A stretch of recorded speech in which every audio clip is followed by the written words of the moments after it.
warahmatullahi wabarakatuh. Di pertemuan ketujuh ini kita akan membahas terkait dengan penyaluran dana bank syariah. Definisinya, pembiayaan atau kredit adalah penyediaan uang atau tagihan yang dapat bersama dengan itu berdasarkan persetujuan atau kesepakatan pihak meminjam antara bank dengan pihak lain yang mewajibkan pihak peminjam untuk melunasi utangnya setelah jangka waktu tertentu dengan imbalan atau bunga. Nah, kalau di bank syariah itu lebih ke eh, imbalan atau bagi hasil ya atau margin. Nah, tujuannya nah, dari pembiayaan bank harus dapat memelihara dan mengembangkan kepercayaan timbal balik. Pos pinjaman diberikan merupakan pos aktiva terbesar dalam neraca bank. Pembiayaan memberikan kontribusi penghasilan terbesar bagi sebagian besar bank. Risiko yang terdapat dalam penyaluran pembiayaan cukup besar. Bank merupakan perantara antara masyarakat surplus dana dengan pihak lain yang kekurangan dana. Nah, itu tujuannya adalah menyalurkan orang yang surplus dana ke orang yang membutuhkan dana atau pembiayaan untuk mungkin untuk konsumtif atau kegiatan produksinya atau bersifat dengan yang produktif gitu untuk mengembangkan usaha. Analisis kredit atau pembiayaan.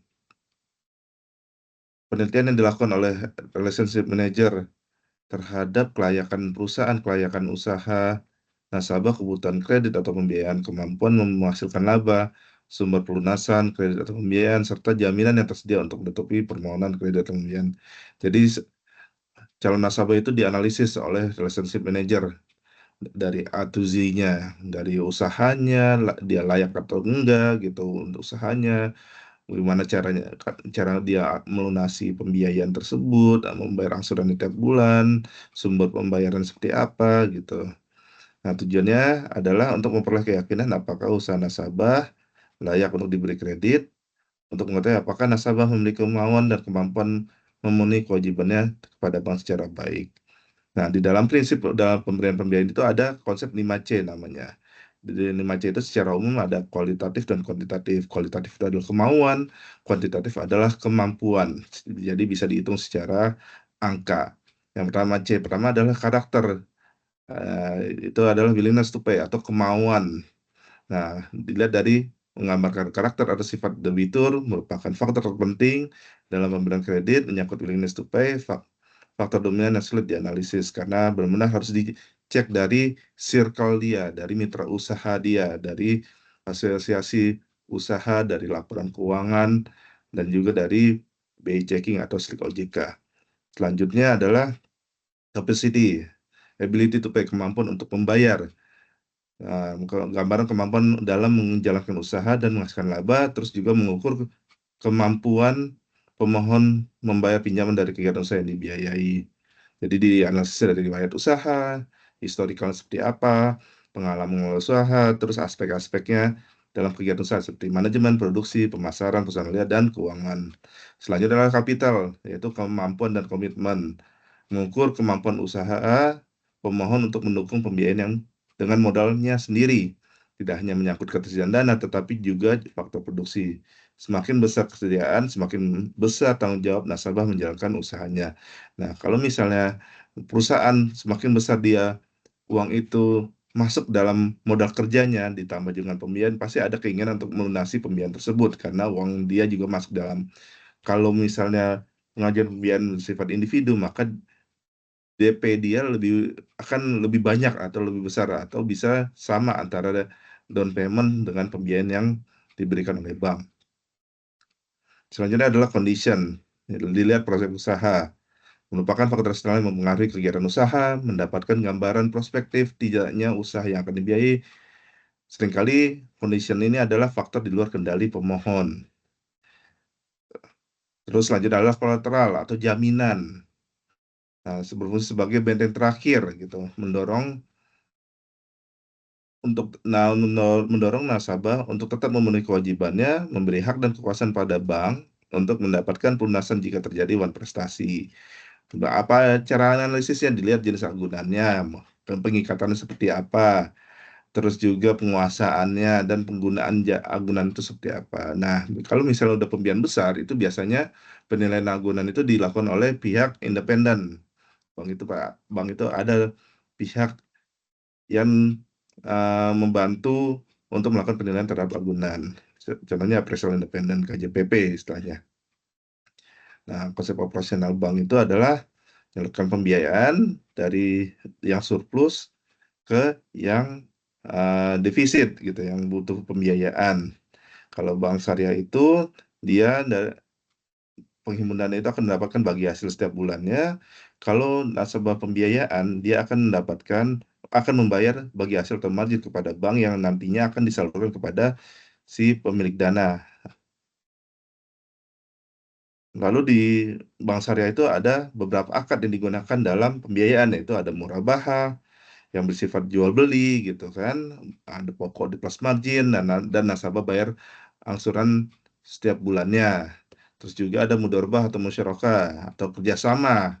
Mudharabah itu salah satu pihak menyerahkan modal 100%. Nah, kalau dalam hal ini bank, berarti bank menyerahkan modal 100% dan nasabah pembiayaan menyerahkan keahlian dan kemampuannya. Kalau musyarakah, masing-masing menyerahkan atau memberikan modal masing-masing dalam bentuk uang. Kalau ijarah adalah sewa menyewa. Ada ijarah mutariyah atau ijarah wa iktinan, di mana di akhir masa periode pembiayaan terjadi perpindahan kepemilikan. Nah, murabah itu adalah akad jual beli atas suatu barang dengan harga yang disepakati antar penjual dan pembeli setelah sebelumnya penjual menyebutkan dengan seberapa sebenarnya harga perolehan atas barang tersebut dan besarnya keuntungan yang diperoleh. Kalau istisna, merupakan akad jual beli antara pemesan atau pembeli dengan pihak produsen atau penjual atas suatu barang tertentu yang harus dipesan terlebih dahulu dengan spesifikasi dan harga yang disepakati. Sementara pembayarannya dilakukan di muka, di tengah, atau pada saat penyerahan barang. Nah, ketika pembayaran harus di depan, maka itu disebut salam. Itu dia perbedaannya. Terus selanjutnya adalah perhitungan murabahah, ya nasabah mendapatkan pembiayaan, bank akan mengambil keuntungan dalam bentuk margin, nanti di total berapa lama dia mengajukan pembiayaan, misalnya 60 bulan, maka nanti berapa yang harus dibayarkan setiap bulannya dari pembiayaan yang diberikan oleh bank. Selanjutnya pembiayaan mudharabah. Mudharabah itu ya menyediakan modal 100% gitu kan. Jadi bank itu menyediakan modal 100%, nasabah itu memberikan usahanya untuk mengelola modal tersebut. Nanti berbagi hasil pada setiap bulannya atau pada akhir periode, dan pengambilan pokoknya juga bisa setiap bulan atau pada akhir periode. Nah, di mudharabah itu adalah mutlakoh, di mana bank terserah menyalurkan pembiayaannya ke siapa aja. Kalau muqayyadah, si pemilik dana mensyaratkan kepada bank untuk dananya itu dibatasi pemberian pembiayaannya, misalnya hanya untuk proyek infrastruktur atau hanya untuk proyek pertanian seperti itu. Nah, selanjutnya ijarah atau sewa. Jadi akad pengalihan hak penggunaan atas suatu barang untuk jangka waktu tertentu dengan kompensasi pembayaran uang sewa tanpa diikuti oleh perubahan kepemilikan atas barang tersebut. Nah, kalau ijarah waktina atau ijarah mutaib tamlik adalah akad sewa menyewa atas suatu barang untuk jangka waktu tertentu yang diakhiri dengan pengalihan kepemilikannya kepada penyewa. Nah, selanjutnya adalah eh,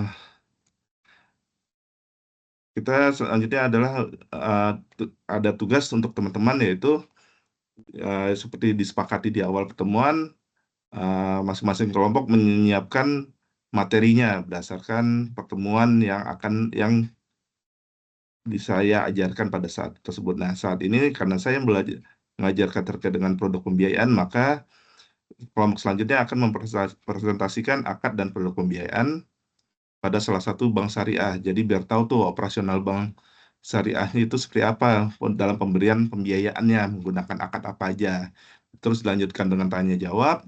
Setelah itu, setelah selesai prosesi presentasi tanya jawab, maka kita nanti akan kuis terhadap topik yang kita pelajari hari ini, supaya teman-teman bisa memahami, mendalami apa yang didapat hari ini atas materi hari ini.